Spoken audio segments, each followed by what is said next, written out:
Vasil द्रेगनेस्कू ने अभी failure देखना शुरू ही किया था। अभी अभी अमेलिया की मौत हुई थी। ज्योर्गी ने वासिल को बताया कि अमेलियाना को नींद न आने की शिकायत सबसे ज्यादा तंग कर रही थी। अमेलियाना पूरी रात जागती और सिर्फ दिन में सोती। अंका को भी नींद की दिक्कत थी, पर वो रात को थोड़ा सो लेती थी और दवा लेने के बाद वो दिन में भी कुछ सो लेती थी। निराशा से भरा हुआ वसील वापस अपनी प्रयोगशाला में गया और जो उसने देखा वो देखकर वो दंग रह गया। इससे पहले कि वो टेबल से खून साफ करता, उसने देखा कि वो पौधा पहले से बहुत ज्यादा बड़ा और ताजा लग रहा था।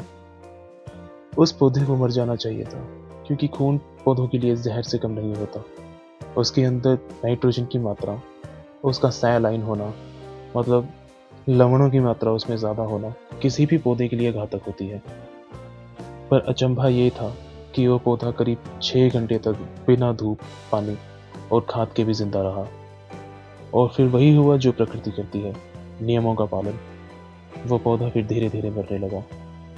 वसील समझ चुका था कि हुआ क्या था, लेकिन क्यों हुआ था उसे ये समझ नहीं आ रहा था। एपाफ्लामांदा में उसने ऐसा क्या डाल दिया था जिसके कारण उसमें खून मिक्स होने पर वो मरते हुए पौधे में जान डाल रही थी।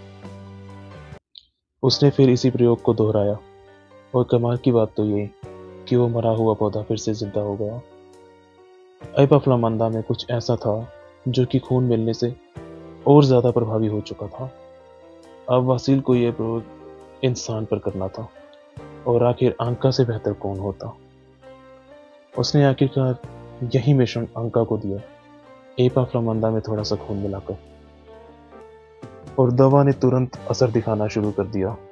अंका एकदम से बहुत ही ज्यादा ऊर्जावान और ताज़ा महसूस करने लगी।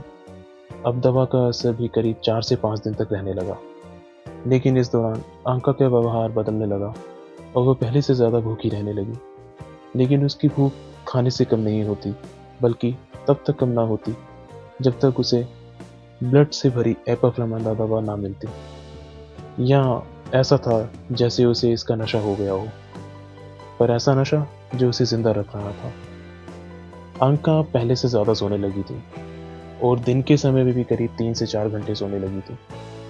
वसील को समझ नहीं आ रहा था कि चीजों को नॉर्मल कैसे किया जाए। उसे बस अंका की देखभाल करनी थी, जो उसने की भी। वसील एक रईस इंसान था और एक एल्केमिस्ट यानी धातु वैज्ञानिक होने के नाते उसके घर पर चांदी के बर्तनों की भरमार थी।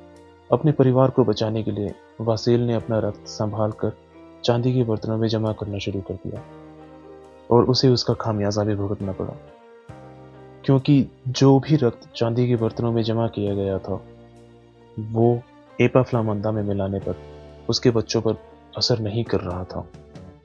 उसे ये बात तब समझ आई जब उसने अपने बड़े बेटे विक्टर को करीब करीब खो ही दिया। उसने जब ध्यान दिया कि वो विक्टर को चांदी के बर्तनों में जमा किए गए रक्त की दवा दे रहा है, तो उसे समझ आया कि चांदी यानी सिल्वर में कुछ ऐसा गुण है जो दवा के प्रभावों को खत्म कर देता है, लेकिन उस बीमारी को नहीं।